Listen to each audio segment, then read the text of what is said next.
اس نے گھر میں قدم رکھا تو اس کی حیرانی کی انتہا نہ رہی۔ گھر تحفوں سے سجا ہوا تھا، سمجھ نہیں آ رہی تھی کہ وہ کہاں پر قدم رکھے۔ جہاں کوئی ٹوکری نہ رکھی گئی ہو، وہ اپنی حیرت کو چھپا نہ سکی اور اندر کی جانب بڑھی جہاں ماموں اور ممانی اسی کے انتظار میں بیٹھے ہوئے تھے۔ السلام علیکم، اس نے اندر داخل ہوتے ہوئے آواز بلند سلام کیا۔ وعلیکم السلام، آؤ میری جان، میری بیٹی، میری شہزادی، تمہیں پتہ ہے آج تمہارے لیے ایک بہت اچھا رشتہ آیا ہے۔ میں اور تمہارے ماموں جان کب سے تمہارا انتظار کر رہے تھے۔ میں تو پہلے آئمہ کے بارے میں ہی سوچ رہی تھی، لیکن اللہ گواہ ہے کہ تمہارے لیے بھی ہمیشہ اچھا رشتہ دیکھنے کی کوشش کی ہے۔ یہ تو خدا کی کرنی ایسی ہوئی کہ رشتہ خود چل کر گھر تک آیا ہے۔ مجھ سے تو خوشی سنبھالی نہیں جا رہی۔ آپ ہی بتاؤ اپنی لاڈلی کو، کتنے بڑے خاندان سے اس کا رشتہ آیا ہے۔ جانتی تو یہ بھی ہوگی آخر اس لڑکے کی نیت ایسے ہی تو اس پر خراب نہیں ہوئی، کہیں نہ کہیں تو ہاتھ اس کا بھی شامل ہوگا۔ وہ بظاہر مسکرا رہی تھی، لیکن ان کے لہجے نے حور العین کو نگاہ جھکانے پر مجبور کر دیا۔ وہ کیا کہہ رہی تھی، کیا سوچ رہی تھی، ان کے اچھے الفاظ کے پیچھے کیا مطلب تھا، وہ بہت اچھے طریقے سے سمجھ گئی تھی۔ یہ کون سا پہلی بار ہوا تھا، کون سا پہلی بار آج اس کی ذات کو اس طرح سے کوڑے لگائے جا رہے تھے۔ یہ تو ہوتا ہی آیا تھا، لیکن آج اس کی ذات کو کیوں نشانا جا رہا تھا، یہ جاننے کے لیے وہ منتظر تھی۔ چپ کر جاؤ اور آرام سے بیٹھ جاؤ، فی الحال حور کو تنگ کرنے کی ضرورت نہیں ہے۔ بس میں تو یہ سوچ کر خوش ہوں کہ اللہ نے میری بیٹی کے نصیب لکھ دیے ہیں، اور اللہ نے چاہا تو سب کچھ بہتر ہوگا۔ ہمیں رشتہ بہت زیادہ پسند آیا ہے۔ تمہاری مامی نے بالکل وقت نہیں مانگا، کیونکہ اسے لگتا ہے کہ اس طرح کے رشتے کو ٹھکرا دینا گھر آئی رحمت کو واپس بھیجنا ہے۔ بہت بڑے لوگ ہیں، یہ سارا سامان انہی لوگوں نے لایا ہے۔ وہ تم سے شادی کرنا چاہتا ہے، لڑکا بہت اچھا ہے، اور تمہاری مرضی کے بغیر کوئی فیصلہ نہیں کروں گا۔ جو تمہاری مرضی ہوگی اسی پر مہر لگاؤں گا۔ تم یہاں بیٹھو آرام سے اور سوچ سمجھ کر جواب دو۔ اگر تم نے انکار کیا تو یہ ساری چیزیں ہیں ہم واپس بھیج دیں گے۔ میرے لیے سب سے اہم میری بیٹی کی مرضی ہے۔ ماموں جان نے آج پہلی بار اپنی بیوی کی مخالفت کرتے ہوئے اس کا ساتھ دینے کا فیصلہ کیا تھا، جبکہ ماموں جان کی اس بات نے بیگم کو اچھا خاصا غصہ دلا دیا تھا۔ اتنے بڑے گھرانے سے رشتہ آیا تھا اور ماموں اسے کیسے اہمیت دے رہے تھے۔ اگر اس محترمہ نے انکار کر دیا تو اتنے سارے پیسے، زیورات، ہر چیز ہاتھ سے نکل جائے گی، اور مامی ایسا کبھی ہونے نہیں دینا چاہتی تھی۔ حور نے مامی کا چہرہ دیکھا جو اسی کو دیکھ رہی تھی۔ ماموں جان، آپ دونوں نے میری زندگی کا جو بھی فیصلہ کیا ہوگا وہ بے شک بالکل صحیح ہوگا۔ مجھے اس شادی پر کوئی اعتراض نہیں ہے۔ آپ جہاں چاہیں جس سے چاہیں میری شادی کر سکتے ہیں۔ آپ لوگ ہی میرے ماں باپ ہیں، آپ لوگ ہی میری زندگی کا بہترین فیصلہ کر سکتے ہیں۔ آپ کو مجھ سے اجازت لینے کی ضرورت نہیں۔ میں آپ کے ہر فیصلے پر یقین ہے تو۔ مامی نے گہری سانس لی۔ میں نہ کہتی تھی ہماری حور العین بہت سمجھدار ہے، آپ تو بس ایسے ہی ٹینشن لے رہے تھے۔ دیکھا، اس نے وہی جواب دیا جو میں نے آپ سے کہا تھا۔ میری بچی کبھی ہمیں انکار نہیں کر سکتی، یہ بھی جانتی ہے کہ ہم کوئی اس کے دشمن نہیں ہیں۔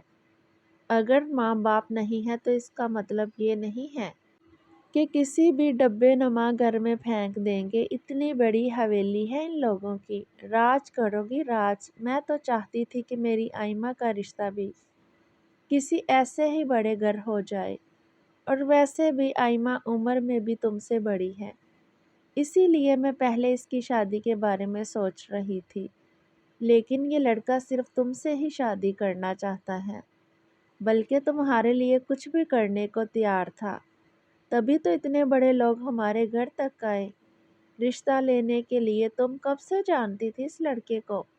مامی کا انداز کچھ عجیب سا تھا۔ مامی جانی، آپ کیسی باتیں کر رہی ہیں؟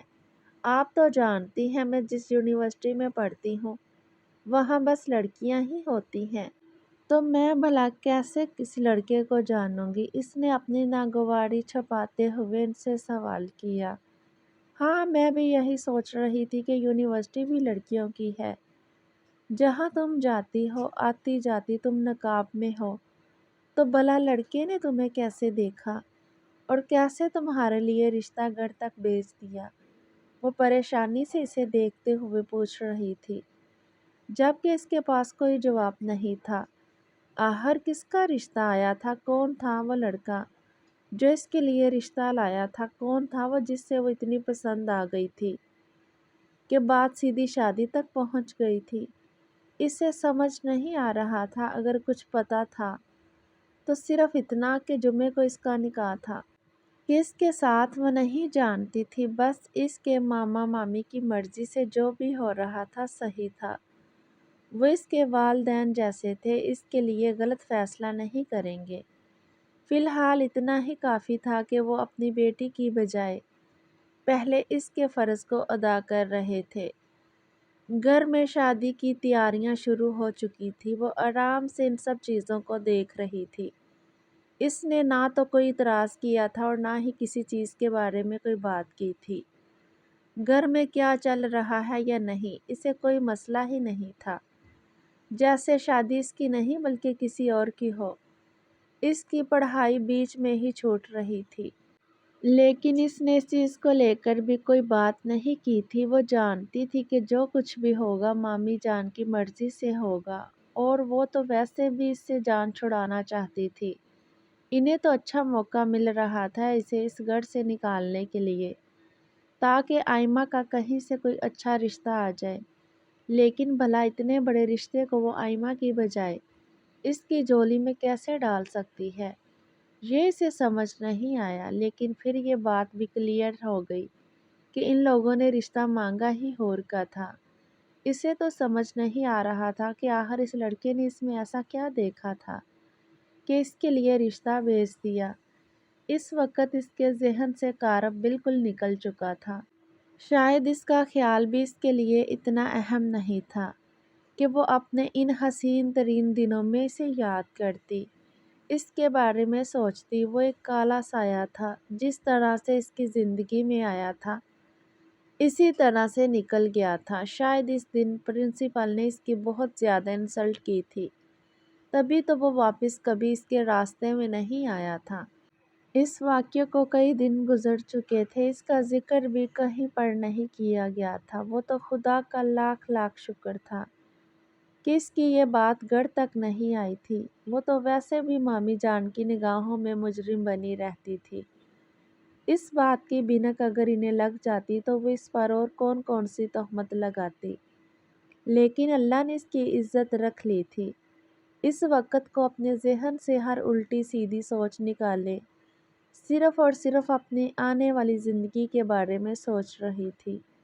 اس کے بعد وہ ہمیشہ ہمیشہ کے لیے کسی کی ہو جانے والی تھی، کسی کا نام ساری زندگی کے لیے اس کے نام کے ساتھ جڑنے والا تھا۔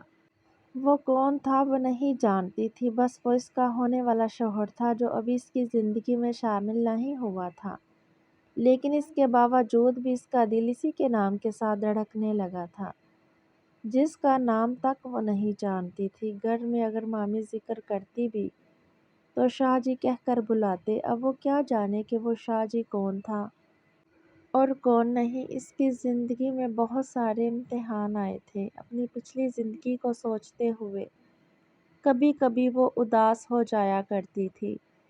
ماں باپ اسے بہت چھوٹی سی عمر میں ہی چھوڑ کر چلے گئے تھے۔ ماموں نے سر پہ ہاتھ رکھا، لیکن وہ بھی کہاں تک ساتھ نبھاتے۔ آخر بیوی اور اپنے بچوں کی زندگیوں کو بھی تو انہوں نے دیکھنا تھا۔ اس نے جب سے ہوش سنبھالا تھا تب سے اس کی کوشش یہی تھی کہ وہ ماموں پر کبھی بھی بوجھ نہ بنے، اور اپنی حیثیت تو اس گھر میں وہ ہمیشہ سے ہی جانتی تھی۔ مامی اٹھتے بیٹھے اسے یاد دلاتی رہتی تھی کہ وہ یتیم ہے، اس کا اس دنیا میں کوئی نہیں ہے۔ آئمہ اور زائمہ کو ماموں کے ساتھ ان سے فرمائشیں کرتے دیکھ اسے اکثر اپنے باپ کی یاد آتی تھی۔ کاش اس کا باپ زندہ ہوتا تو وہ بھی فرمائش کرتی، سب کچھ کرتی، لیکن اس سے اس کی خوشی بہت پہلے ہی دور ہو گئی تھی۔ لیکن اسے یقین تھا اس کی آنے والی زندگی اس کی ساری خوشیاں لے کر واپس آئے گی۔ اس کی ساس اور سسر جی جیسے بھی ہوں گے وہ انہیں والدین کا رتبہ دے گی، ان کا احترام کرے گی، ہمیشہ انہیں عزت دے گی، محبت دے گی۔ وہ اپنی طرف سے ان کے احترام میں کسی طرح کی کوئی کمی نہیں ہونے دے گی۔ اسے یقین تھا جو والدین اس سے اتنے سال پہلے بچھڑ گئے ہیں وہ اس سے واپس مل جائیں گے، اور اس کا ہونے والا شوہر کے ساتھ کیسا ہوگا یہ تو وقت ہی بتائے گا، لیکن اس کے دل میں اچھی امید تھی۔ وہ جیسا بھی ہوگا وہ اسے قبول کرے گی، پوری ایمانداری کے ساتھ اس کے ساتھ رشتے کو نبھائے گی، اور اسے یقین تھا کہ اس کی آنے والی زندگی بہت خوبصورت ہوگی۔ اور اب تو بشریٰ بھی اکثر آ جایا کرتی تھی۔ وہ گھنٹوں اس کے ساتھ بیٹھی اس کے ہونے والے شوہر کے بارے میں باتیں کرتی تھی، جس پر وہ صرف شرماتے ہوئے سے سنتی رہتی تھی۔ اس نے ماموں اور ممانی سے کوئی سوال نہیں پوچھا تھا، اتنا تک نہ پوچھا تھا کہ لڑکے کا نام کیا ہے، لڑکا کیا کرتا ہے، بس وہ بالکل خاموش تھی۔ اور اس کی اسی بات پر بشریٰ چڑھتی تھی۔ اس کا کہنا تھا کہ کم سے کم اس کا نام تو پوچھ لیتی، کہ مہندی والے ہاتھوں پر اس کا نام ہی نہیں ہوگا، اب کس کا نام لکھوائیں گے مہندی پر، اور کچھ نہیں تو صرف نام کا پہلا لفظ ہی پوچھ لو، مہندی بھی تو لگوانی ہے۔ وہ اپنے ہونے والے شوہر کے بارے میں کچھ بھی نہیں جانتی، کچھ بھی نہیں۔ سنو، اگر تمہیں شرم آ رہی ہے تو میں پوچھ لیتی ہوں، بھائی کل رات مہندی ہے، کوئی نہ کوئی حل تو نکالنا پڑے گا، ورنہ مہندی تم چپ کرو گی یا مار کھاؤ گی۔ مجھ سے تنگ آ کر وہ اسے کہنے لگی، جس پر بشریٰ کھلکھلائی، میڈم یہ غصہ کسی اور کو دکھانا، ہم تو مہندی پر نام لکھ کر ہی دم لیں گے، میں خود ہی پوچھ کر آتی ہوں۔ وہ اسے کہتی وہاں سے بھاگ گئی۔ وہ سوا مسکرانے کی اور کچھ بھی نہیں کر پائی تھی۔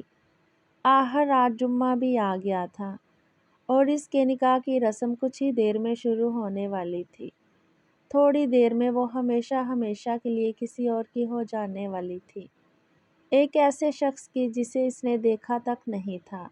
وہ کیسا تھا، کون تھا، اسے کچھ بھی پتہ نہیں تھا۔ پتہ تھا تو صرف اتنا کہ اس کی زندگی بدلنے والی ہے۔ بہت بڑی بڑی گاڑیوں کے ساتھ لاکھوں کا سامان لیے کچھ لوگ اندر داخل ہوئے۔ تھوڑی دیر کے بعد پتہ چلا کہ یہ لوگ ملازم ہیں، تو وہ خود کیسا ہوگا۔ بشریٰ نے اس کے کان میں سرگوشی کی تھی، لیکن وہ بنا کچھ بولے نظریں جھکا گئی۔ مہمانوں کو بیٹھک میں بٹھا دیا گیا تھا۔ زیادہ لوگ نہیں آئے تھے، گھر کی 3 لوگوں کے علاوہ صرف ملازم ہی تھے جو نکاح میں شامل ہوئے تھے، کیونکہ ان لوگوں کے مطابق ان کا خاندان اور برادری بہت بڑا تھا، جنہیں وہ نکاح کے بعد اپنے ایک ہوٹل میں انوائٹ کر چکے تھے۔ نکاح کے بعد رخصتی بھی آج ہی ہوئی تھی۔ ان لوگوں کا کہنا تھا کہ وہ ساری رسمیں کسی ہال یا ہوٹل میں کریں گے، لیکن ماموں جان نے کہہ دیا کہ وہ اپنی بیٹی کو اپنے گھر سے رخصت کرنا چاہتے ہیں، جس پر کسی نے بھی کوئی اعتراض نہیں کیا تھا، لیکن بڑے شاہ صاحب کا موڈ ضرور خراب ہوا تھا، جس پر انہوں نے بس اتنا ہی کہہ دیا تھا۔ نکاح کی رسم ادا کر کے وہ اپنی بہو کو اپنے ساتھ اپنے اسٹینڈرڈ کے مطابق کسی جگہ پر لے کر جائیں گے اور باقی کی رسمیں وہیں ہوں گی۔ ان کی طرف سے آنے والے تمام مہمان اس وقت اس ہوٹل میں موجود تھے، جبکہ وہ نکاح کے بعد فوراً ہی رخصتی کی ڈیمانڈ بھی کر چکے تھے۔ مولوی صاحب کمرے میں داخل ہوئے اور نکاح کی رسم شروع کی گئی۔ وہ خاموشی سے آنکھوں سے نمی پیچھے دھکیلتی نکاح نامے پر سائن کر چکی تھی۔ اس وقت احساسات ایسے ہو رہے تھے کہ کسی چیز پر وہ دھیان نہیں دے پا رہی تھی۔ سائن کرتے ہوئے ماموں جان نے اس کے سر پہ اپنا ہاتھ رکھا اور پھر نکاح نامے پر سائن کرتے ہوئے وہ کسی اور کی ہو گئی۔ سب لوگ باہر چلے گئے تھے اور تھوڑی دیر کے بعد باہر سے مبارکباد کا شور اٹھا۔ نکاح کی رسم ادا ہو چکی تھی، اب رخصتی پر زور ڈالا گیا۔ اس کے سرخ لہنگے پر سفید دوپٹے سے گھونگھٹ کیا گیا تاکہ دلہن کو کوئی بھی نہ دیکھ نہ سکے۔ یہ شاہ صاحب کی بیگم کے حکم کے مطابق ہوا تھا۔ ان کا کہنا تھا کہ وہ نہیں چاہتے کہ ان کی بہو کو کسی کی نظر لگے۔ رخصتی کے دوران وہ بہت زیادہ روئی تھی، لیکن پاس کھڑا کارب یہ سوچ رہا تھا کہ کیا وہ نہیں جانتی ہے کہ اس کی شادی کس کے ساتھ ہوئی ہے۔ خیر، شادی کس کے ساتھ بھی ہو، اہمیت اس بات کی تھی کہ یہ شادی کتنے دن تک رہتی ہے، کیونکہ وہ ساری زندگی تو اس لڑکی کو اپنے ساتھ رکھنے والا نہیں تھا۔ بس ایک خواہش تھی اس کے ساتھ ایک رات گزارنے کی، جس کے لیے وہ کوئی بھی قیمت ادا کر سکتا تھا، اور اس کے گھر والوں کے اوقات کے مطابق وہ قیمت ادا بھی کر چکا تھا۔ ان کا ارادہ تو اس کے ساتھ ہی جانے کا تھا، لیکن کسی نے جھوٹے منہ بھی اپنے ساتھ چلنے کے لیے نہیں کہا، اور ماموں جان نے بھی انہیں منع کر دیا تھا کہ وہ ان کے ساتھ ہوٹل تک نہیں آ سکتے، لیکن پھر بھی ماموں جان سے جھگڑا کر کے آئمہ ہوٹل تک ان کے ساتھ ہی آ گئی تھی، اور اس کا ارادہ بھی آج رات کارب شاہ کے گھر پر ہی رہنے کا تھا۔ وہ دیکھنا چاہتی تھی کہ وہ لوگ کس قدر امیر ہیں۔ ہوٹل تک وہ الگ گاڑیوں میں آئے تھے۔ کارب اپنے دوستوں کے ساتھ تھا، جبکہ اسے بڑی بیگم اپنے ساتھ ہوٹل تک لائی تھی۔ یہاں پر مہمانوں کا ہجوم تھا۔ جاننے والے باری باری آ کر اس سے ملے تھے، اس کے حسن کی تعریفیں کر رہے تھے، لیکن سب کے دماغ میں ایک ہی سوال چل رہا تھا کہ آخر بہو کون سے خاندان، کون سی برادری سے تعلق رکھتی ہے، اور جہیز میں کیا کیا دیا گیا ہے، کیونکہ کارب شاہ اس خاندان کا سب سے خوبرو جوان تھا۔ ہر کوئی اپنی بیٹی کے لیے کارب شاہ کو ہی سوچنا پسند کرتا تھا، لیکن کارب شاہ کا یوں اچانک سے باہر کسی سے شادی کرنا عام بات نہ تھی۔ تو سب کو یہ بھی تجسس تھا کہ وہ لڑکی اپنے ساتھ کیا لائی ہے۔ وہ خود بہت زیادہ شرمندگی محسوس کر رہی تھی کہ وہ سب سے کس طرح سے اپنا تعارف کروائے۔ کیا تھی اس کی اوقات، کون تھی وہ، کسی کو اپنا تعارف کو کن الفاظ میں کروائے، اسے سمجھ نہیں آ رہا تھا۔ جبکہ آئمہ تو ان کے خاندان کی ڈاٹ باٹ دیکھ کر حیران رہ گئی تھی۔